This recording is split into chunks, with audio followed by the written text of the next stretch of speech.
कहानी की शुरुआत होती है यंग करेज के साथ, जो कि अपने असली मम्मी पापा के साथ खेल रहा होता है। खेलते खेलते वो किसी एक गेट में जाके फंस जाता है।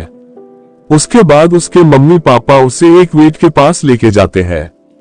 वेट उसको उस गेट से तो छुड़वा देता है, लेकिन वो उसको एक कमरे में बंद करके उसके मम्मी पापा को अगवा कर लेता है।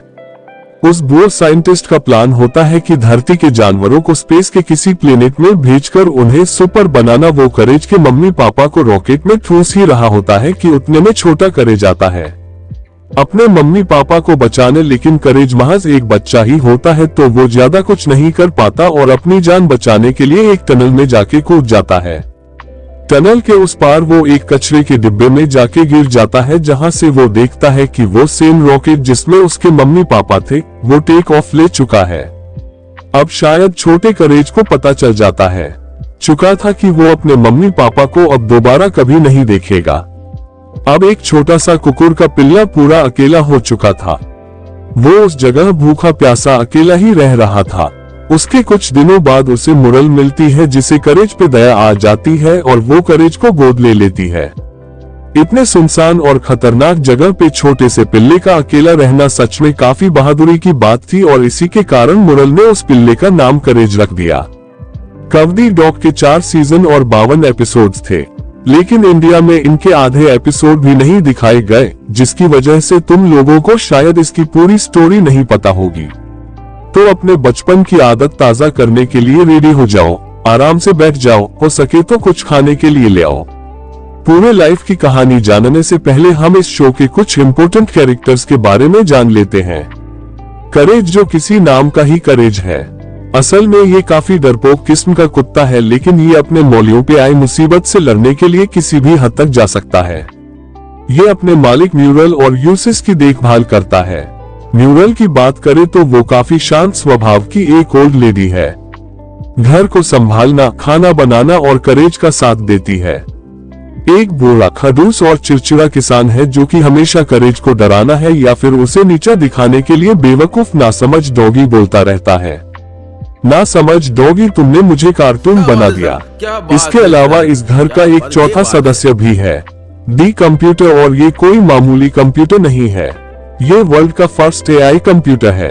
इस कंप्यूटर की खुद की एक पर्सनैलिटी भी है और जब भी कर्ज मुसीबत में पड़ता है तब यही कंप्यूटर कर्ज को सलाह देकर उस मुसीबत से निकालने में मदद भी करता है। अब आते ही शो के कुछ आइकॉनिक विलेंस के ऊपर पहले आता है कैट्स, जो कि एक बिल्ला है और करेज का जानी दुश्मन भी है। ये करेज का काम तमाम करने के लिए हर बार अलग अलग रूप में आता है। उसके बाद आता है क्वाक दी डक। ये एक चालाक बतख है, जो कि एक्चुअल में एक चोर होता है। इस बतख का सिर्फ एक ही काम है, कीमती सामान की चोरी करना। और हाँ, अब तक इसे 12 मुल्कों की पुलिस भी नहीं पकड़ पाई है।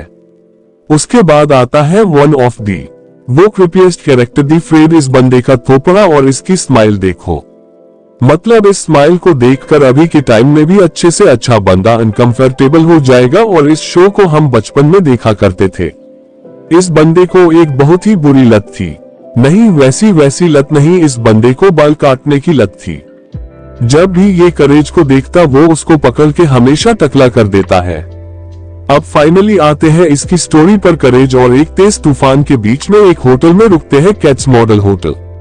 वहां रिसेप्शन में उन्हें कैट्स मिलता है, जो उन्हें बोलता है कि यहाँ पे डॉग्स अलाउड नहीं है, तो इसको बाहर बांध के आओ। यूजिटस, जिसे करेज पसंद नहीं था, वो इस मौके का पूरा फायदा उठाता है और वो करेज को बाहर एक खंबे में जाके बांध आता है। हालांकि मुरल उसे सांत्वना और कंबल देती है और बोलती है कि बस एक ही रात की बात है।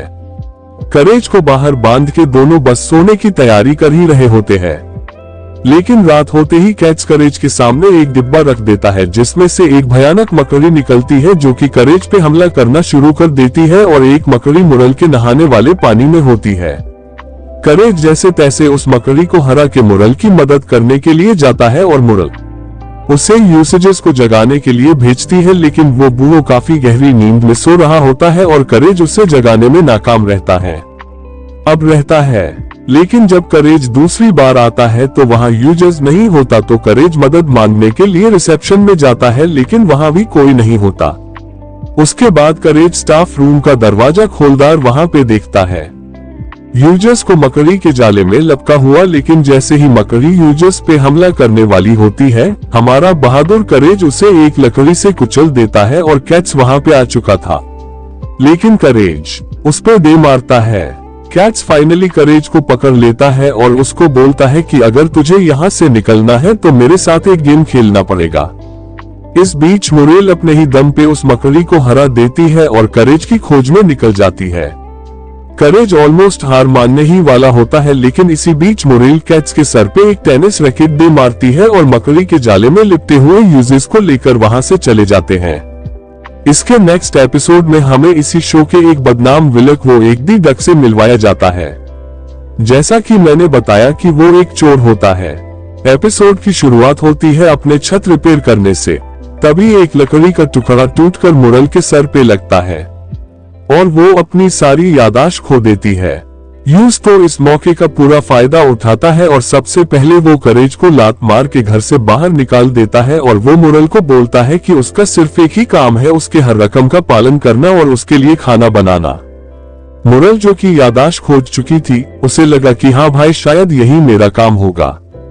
करेज जो कि घर के अंदर वापस आना चाहता है और मुरल की मदद भी करना चाहता है, तो वो डॉक्टर को फोन लगाता है, लेकिन असली डॉक्टर की जगह दिख खोक आ जाता है। घर में चोरी करने के मकसद से घर पहुंचते ही सबसे पहले वो यूजलेस को बड़े से हथौड़े से बेहोश कर देता है।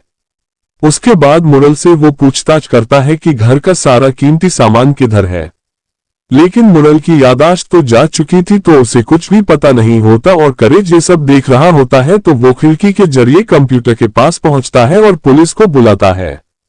उतने में वो बतख मुरल को एक बार हथौड़े से मारता है, जिसकी वजह से मुरल की यादाश्त वापस आ जाती है। इतने में वहां पुलिस आ जाती है और वे दिदिक को ले जाते हैं, परंतु हमेशा की तरह वह पुलिस से बच के भाग जाता है और बोलता है कि मैं वापस आऊंगा। इसी के साथ यह एपिसोड खत्म हो जाता है। आज के लिए बस इतना ही, मिलते हैं नेक्स्ट पार्ट में। वीडियो अच्छी लगे तो सब्सक्राइब और फॉलो जरूर करें और जल्दी ही नेक्स्ट पार्ट लेकर आएंगे।